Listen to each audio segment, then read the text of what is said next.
మిగతా వివరాలన్నీ కూడా నేను మీ దృష్టికి తీసుకొస్తా. పోచారం శ్రీనివాసరెడ్డి. మేమందరం కూడా కలిసి పనిచేసినాం సార్. తెలుగుదేశం పార్టీలో వారు ఉన్నారు, మేమున్నాం, కష్టపడి పనిచేసినాం. వారు ఈరోజు ఒక నిమిషం వినండి. ఇదే ఓపిక ఉండాలండి. శాసనసభలో మాట్లాడే ఓపిక కాదు, ఇనే ఓపిక కూడా ఉండాలి. వారు చెప్పారు. ఒక్క నిమిషం బ్రదర్ వినండి. వారు అవకాశం ఇస్తే మాట్లాడండి. Please cooperate. వారు మాట్లాడడానికి ఒకవేళ బీజేపీతోనే మాకు పవికాల సంబంధం ఉంటే 4 బీజేపీ శాసనసభలు ఓడించినటువంటి అభ్యర్థులు ఎవరు సార్? బీఆర్ఎస్ పార్టీ అభ్యర్థి ఓడించాం. 2011లో గౌరవ ముఖ్యమంత్రి గారు అన్నారు, 2011లో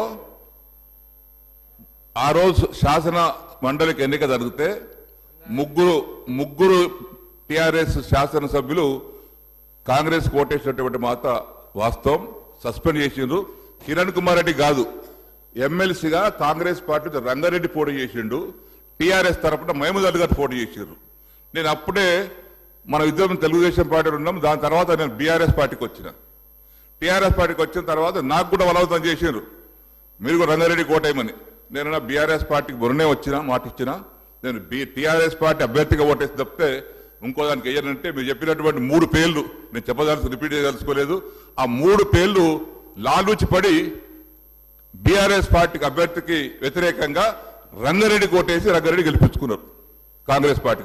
రెండవది తమరు అన్నారు సంబంధం బీజేపీ, ముఖ్యమంత్రి కావాలి, ముఖ్యమంత్రి మార్చాలంటే వారికి అవసరం సార్ అడగదాల్సి మేమే ఉండుంటాం కదా.